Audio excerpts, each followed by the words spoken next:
Hello everyone, welcome to my YouTube channel, and today we will discuss about the question which is asked in almost all the interviews to check your basic knowledge about the VLANs. So here's the question the interview will ask. We have two switches. These are the layer 2 switches. This is the switch 1, this is switch 2. Switch 1 is connected to a PC which is in VLAN 10 and has IP 10.1.1.1, and there's another PC which is in VLAN 20 and IP 10.1.2 which is connected to switch 2. Now the question is, he will ask, are you able to communicate between PC 0 and PC 1? So because they are in same VLAN, you will think like, yes, they will be able to communicate, but here we see they are in different VLAN. PC 0 belong to VLAN 10 and PC 1 belong to VLAN 20. So it will be not possible to communicate without any layer 3 device. So your answer will be like, because they are in different VLAN, we cannot communicate between these PCs without a layer 3 device. Layer 3 device can be a router or layer 3 switch. If we don't have layer 3 device, we cannot able to communicate between these devices. And the interviewer will ask, no, I don't want any layer 3 switch. I want to communicate this PC with this PC. They are in different VLAN, but I want to communicate, but I don't want to use any layer 3 device. So there are two answers for this question. The first answer we will discuss today. The first answer is how we can make it communicate between each other without using layer 3 device. The answer is using the access port. Now you see this PC belong to VLAN 10 and this PC belong to VLAN 20. If I log into this PC and try to communicate the another PC, let me check if I am able to communicate the another PC.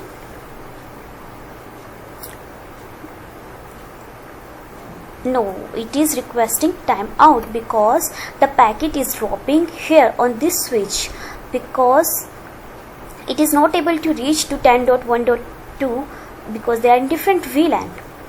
But how can we make it possible? We can do one thing. We can before that you need to know how the access VLAN work. The property of the access VLAN is that whenever it is going into a switch port, it means whenever it is entering a switch port, it will be tagged. When it is going out of the access port, it will be untagged. Like suppose this PC is sending a request to this PC, the ping request. When it is reaches the switch 1, it is coming as an untagged traffic because the PC doesn't have any VLAN. The switch has this port. We have this port in VLAN 10. When the ping request coming to this port, it will be tagged as VLAN 10. But if we make this port as an access port, then when it come out of this port, it will be untagged. When it come to this port, it should be tagged with some VLAN, and when it is coming out of this port, it should be coming as untagged. So on which VLAN this port should be in? So because this PC is VLAN 10, it is tagging here in VLAN 10. When it is coming out of this port, it is sending as untagged traffic, and this port in VLAN 20. So this port should be in VLAN 20. When this PC want to communicate with this PC, the traffic is coming as a untag. It will be tagged as VLAN 20 here. When it is coming out from this port, it is coming as a untag. When it reaches to this port, it should be in VLAN 10, so that this switch will know, okay, this packet belong to VLAN 10. I have to send it to all the ports which are in VLAN 10, and it sees, okay, this port is in VLAN 10. I have to remove this tag and send this traffic to this port, and this will coming as an untagged traffic, and PC 0 will able to communicate with PC 1. So we will see it will work or not. Okay, so what we will do, we click on switch 1. Now we can see show interface status to check in which port are all the ports. See here, this port F0/2 which is connected to the PC is in VLAN 10, but this port F0/1 I have not given it any trunk. I have not made it in trunk because we are discussing about the access port. So by default all the ports belong to VLAN 1, and by default this access port in VLAN 1 we have to make it in VLAN 10. Config T interface F0/1. The command is switch port mode access switch port access VLAN 10. Now our work is done here. Now we want the communication on both ends, so we have to make this port as well. We are getting the VLAN native VLAN mismatch because we have made this port as VLAN 10, but this port still in VLAN 1, so we have to make it in VLAN 20. Let's check.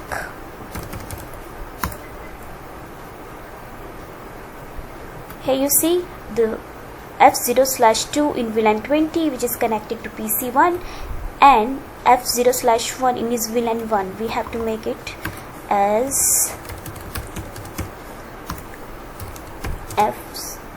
interface F0/1 switch port mode access switch port access VLAN 20. We can make it to remember. Now this is in VLAN 10 and this port is in VLAN 20. Okay, so I can do one thing.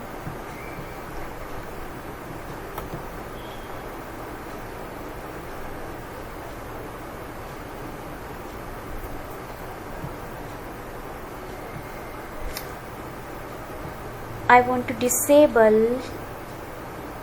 I don't want to see these ports, so we can clearly see.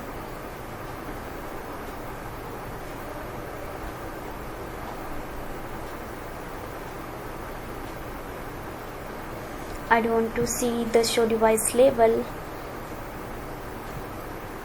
I just want to see the name label. I don't want to see the device model, and I also don't want to see the port. Okay, let's check. Okay, where is the option here?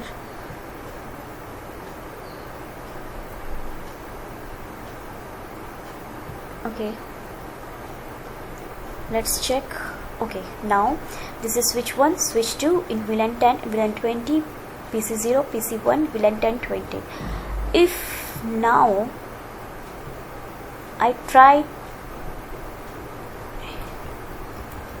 here we see it was not able to communicate with 10.0.1.1.2. If you try again to communicate and see, it is successful. Now we can check with another PC as well. From PC1 to PC0, are we able to communicate with PC1? Let's check.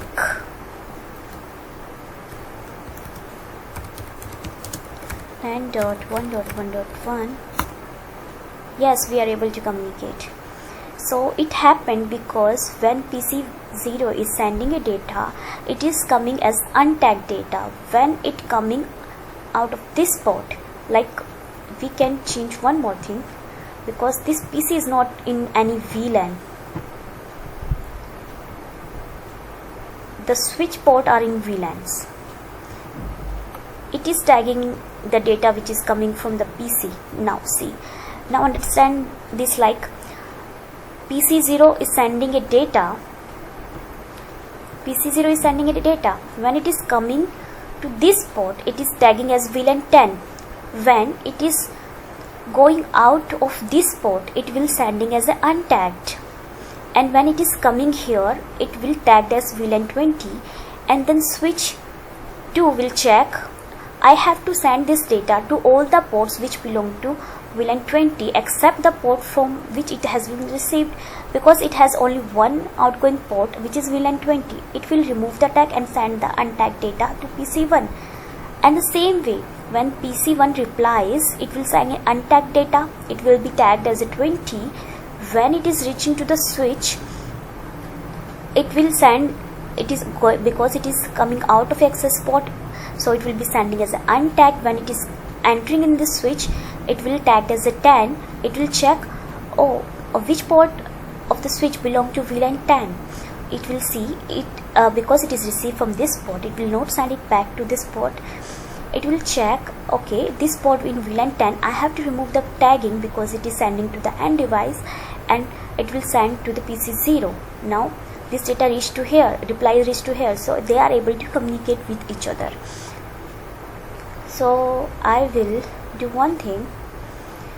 I can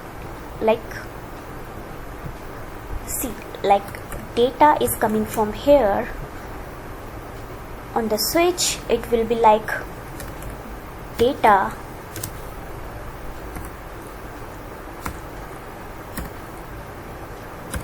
with VLAN 10.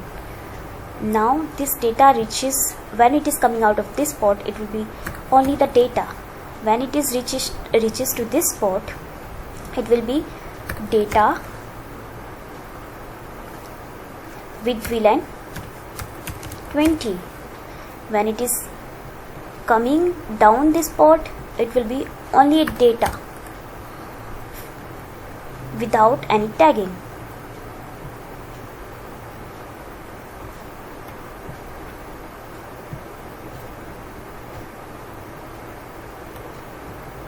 So here is the data, here is the data. It is tagging here as VLAN 10. It is coming out as a untagged data. It is tagging as a data VLAN 20, and it is coming the same way. It is coming as a data. It is tagged as a VLAN 20. It is sending as a untagged data, and it is coming here as a tagging as a VLAN 10. And when it is coming out of this switch, it will be only a data. So just remember one thing. Data, like when traffic enter a access port, it will tagged. Like when you enter, we don't use the traffic, but when entering access port, it will be tagged. When exit from access port, it will be untagged. It means the incoming traffic in access port will be tagged, and the outgoing traffic from the access port will be untagged. So in this way we can communicate PC0 with PC1. So in an interview you don't need to discuss all these things. You can just say, I can do this thing by using the access port between the switches. I can tag the switch 1 as VLAN 10, and I can tag the switch 2 as VLAN 20, and they will be able to communicate, because the property of the access port is that the incoming traffic will be tagged and the outgoing traffic will be untagged. And I have explained, if they ask the explanation, you can tell this thing. The data, when it is coming to the switch 1, it will be tagged as a VLAN 10. When it is outgoing of this switch, it will be untagged. When it is coming to this switch, it will be tagged as a VLAN 20, but when it is going to the PC1, it will be untagged. Again, when the data coming from the PC1, it will be untagged. When it is entering the switch, it will be VLAN 20. When it exiting from this access port, it will be untagged, and when it is entering in this switch, it will be tagged as a VLAN 10, and when it is exiting from this access port, it will be untagged. So in this way it can work, and in the next video we will discuss about how we can make PC0 will communicate with PC1 using the native VLAN concept. And if I don't want to use this link as an access port, I want to use this link between the switch 1 and switch 2 as a trunk. So thank you for watching. I hope you achieve something from this video, and we will meet you, and I will meet you again. Bye bye.